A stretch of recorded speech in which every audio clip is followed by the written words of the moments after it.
Siemanko. Remontuję właśnie mieszkanie swoje. Jestem w... nie powiem gdzie, ale zaraz pokażę.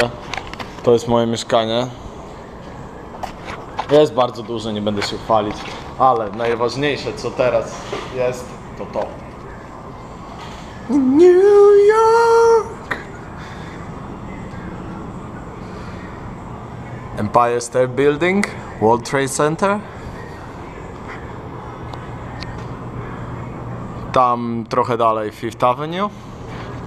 Czyli shoppingi.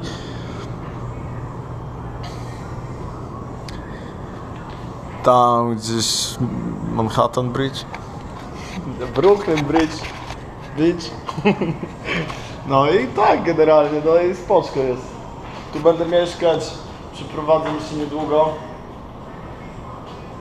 Dobra, to nie moje, to Darka mieszkanie. Darek. Dla Darka remontuję. Ale spoko, co? Tam jeszcze jakieś budynki pewnie sławne, ale ja nie wiem.